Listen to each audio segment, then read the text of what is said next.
Ya queda, bueno, menos de una semana, ¿no? Para que llegue el Santo Padre, Así es. para que llegue el Papa. Está con nosotros Sergio Mico. Sergio, ¿qué tal? Buenos días.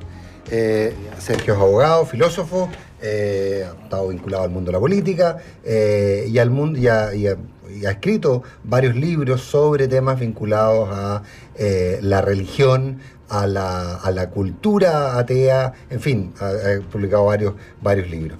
Sergio, ¿qué tal? Buenos días. Muy buenos días y muy agradecido de esta invitación, sobre todo que se haya realizado hasta ahora. A esta hora, ¿por qué? Es una hora que te... Fantástico, porque hay que levantarse a las 6:30 de la mañana y estar a las 7:30 lúcido. Lúcido. Bueno, eso es una exageración, ¿eh? ¿No? Eso es una aspiración, es lo que un amigo mío definiría como una aspiración maximalista, digamos. Bueno. Y a esta altura de la vida hay que estar más bien minimalista. No, pero Sergio Mico, a ver, desde la perspectiva de un católico que no forma parte de la comisión organizadora, que no está en la estructura de la iglesia, por llamarlo de alguna manera. ¿Qué debería un católico común y corriente esperar de la visita del Papa? ¿Qué debería pedirle al Papa? ¿Qué no debería pedirle al Papa? ¿Por qué la visita es tanto para los católicos como para los no católicos? Te planteé tres cosas, pero la idea... Sí. Mira, con respecto a los católicos, yo te diría los católicos observantes.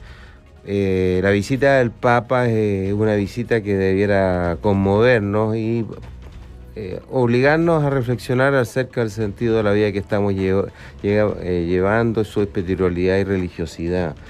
A los católicos no observantes yo te diría que debiera ser una invitación a por qué esta lejanía con la iglesia, qué tanto esto influye en la crisis institucional de la iglesia, pero también qué tanto influye al igual que los católicos, están sumergidos en una cultura individualista y materialista. Yo te diría que a los chilenos en general, bueno, el Papa viene a hacer lío, ¿no?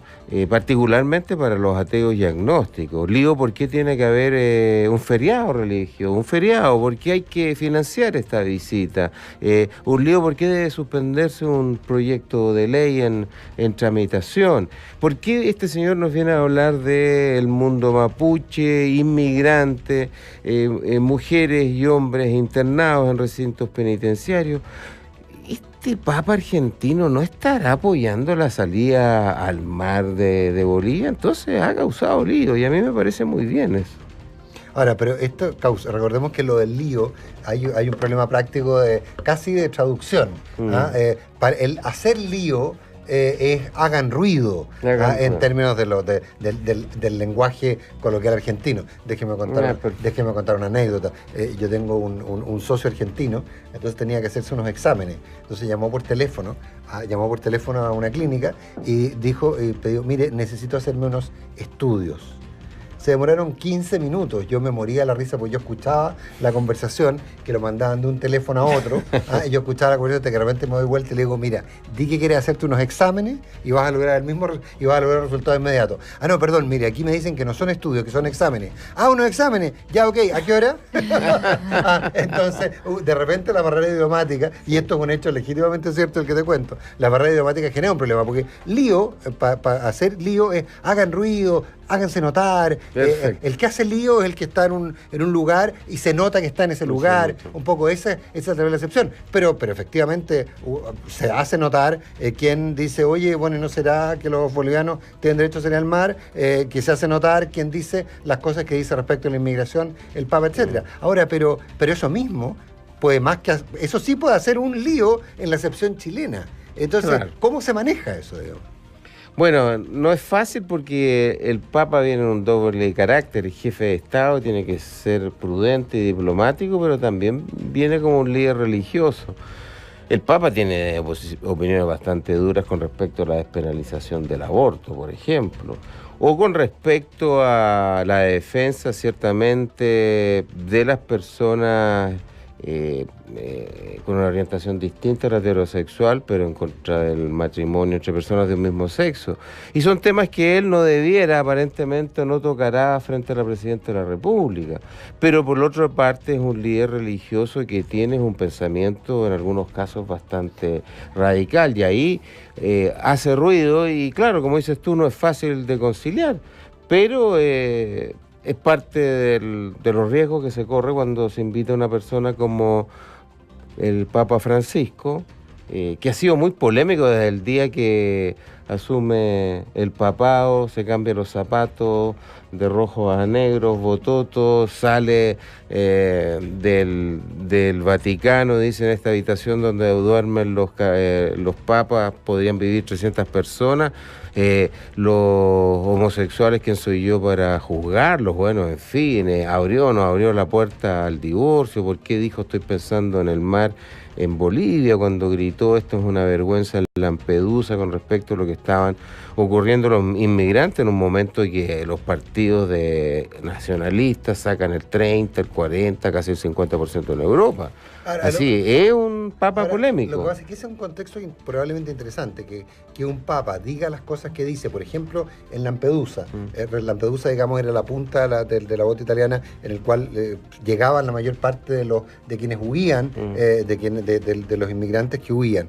En un minuto en que hay 30 o 40% de gente que dice que se vayan, mandémoslo a campos de refugiados. Así, o sea, eso es hacer ruido y es hacer lío, digamos. Porque acá hay un problema para las democracias enorme, porque en definitiva el europeo y europeo democrático que quiere un estado de bienestar se da cuenta que la economía, estado de bienestar, pero tampoco el empleo, cuando ya se pasa la barrera de un 10%, si dicen los expertos de inmigración, bueno, empiezan a haber problemas graves. Y el político que empieza, Angela Merkel, a poner por encima de este electorado duro que está inquieto. Imagínense lo que ocurriría en Chile con que haya 1.700.000 bolivianos, peruanos y haitianos, ¿ya? Es que estamos hablando de esa cifra, porque desde aquí es re fácil juzgar al nacionalista europeo o norteamericano, pero cuando estamos hablando de esa cifra, yo me imagino el tremendo... Están llamando a misa. Sí, así es, el tremendo problema que esto causa. Y el político democrático que va en contra de esto muy probablemente va a perder las elecciones, pues. ¿Y el Papa viene a decir todas esas cosas, tú crees? ¿O basta con que el Papa las haya dicho para que estén implícitas en lo que diga en Chile? Porque yo tengo la impresión, desde la perspectiva de un católico, desde la perspectiva de un católico común y corriente, que se ha generado mucha expectativa. Recordemos que muchos, los que peinamos más de una cana, tenemos el recuerdo de la visita a Juan Pablo II, sobre la cual se cifraron grandes expectativas y hay quienes le atribuyen, inclusive en la transición chilena, claro, un rol muy relevante. Entonces, probablemente también se pueda ganar suerte y satisfacción, en términos de que no se consiga nada y que sea una visita de un papa, pero que no pase ninguna de las cosas que uno supone que están pasando, al menos en la apariencia. Claro, pero lo primero es que ya están pasando. Así se está pero discutiendo el rol de la Iglesia en el Estado. Se está discutiendo si las reformas dentro de la Iglesia son suficientes o no. Entonces, primera cuestión es, yo he leído columnas que dicen no va a pasar nada y la propia columna se autodestruye, porque la columna está hablando del Papa. En segundo lugar, la comparación con Juan Pablo II fue una visita de 7 días, esta es una visita de 1 día y medio. Era un país mucho más pobre, era un país muy polarizado y era otra iglesia, era una iglesia completamente volcada a lo pastoral, a los derechos humanos, cumpliendo funciones que no cumplían en ese momento instituciones políticas, la sociedad civil, que en democracia debieran cumplir. Por lo tanto, claro, las expectativas que uno puede tener de esta visita del Papa no pueden ser las que tuvo en 1987. Ahora, viene el Papa y Juan Pablo II, como dices tú, bueno, los chilenos salieron a la calle, nos miramos, el Papa gritó, el amor es más fuerte, y yo creo que eso influyó en una transición pacífica a la democracia, por ejemplo. Los pobres no pueden esperar y inmediatamente se hace una reforma tributaria, una reforma laboral al inicio del gobierno de Patricio Aylwin con el apoyo de la mayoría de los senadores de oposición. No digo que esto haya sido consecuencia directa de la visita del Papa, pero nos removió. El diario Tercero hoy día en primera plana dice: en 15 años suman 80 religiosos católicos denunciados por abuso sexual en Chile. Y este mismo diario había planteado que dentro de la curia existe una gran preocupación por la Iglesia Católica chilena. El Papa también le va a hablar a la Iglesia, y entendido, Iglesia somos todos, pero entendido al clero. Mira, tiene un encuentro con el clero en la catedral, hay un encuentro con el clero en parte, el mundo jesuita, en la explanada del Padre Hurtado. Yo te diría que indudablemente lo va a hacer. Lo ha hecho sobre al Consejo de Cardenales, de la Curia, los ha acusado muchas veces de estar poseídos por el afán de lucro, incluso de poder y de vanidad. Lo ha hecho creando la comisión en contra de los abusos sexuales, planteando ya legalmente con el derecho canónico que un obispo que encubre a pederastas, violadores de los derechos humanos, debe renunciar. Por lo tanto, el Papa va a conmocionar, no tengo ninguna duda, con su sola presencia a la Iglesia Católica, que ha sufrido un enorme daño de confianza justamente por los abusos sexuales. Y por último, como último punto, Sergio, Antonio Ventué, un teólogo, le pidió al obispo Juan Barros, al obispo de Osorno, que renunciara antes de la visita del Papa, para no poner al Papa en un problema. Recordemos que el nombramiento de Juan Barros, por su vínculo con Fernando Karadima, ha resultado un gran problema.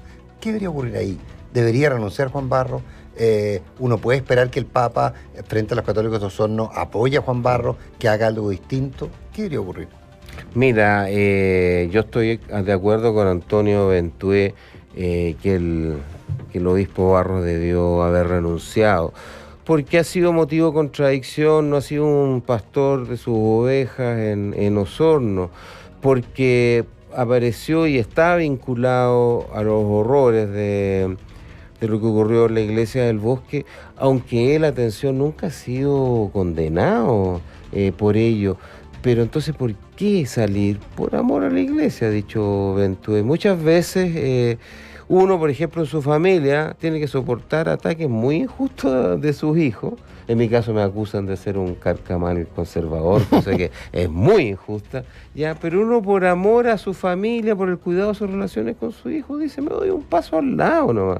Nada malo le pasa a un religioso que deja de ser obispo y pasa al estado ordinario. Todos los religiosos.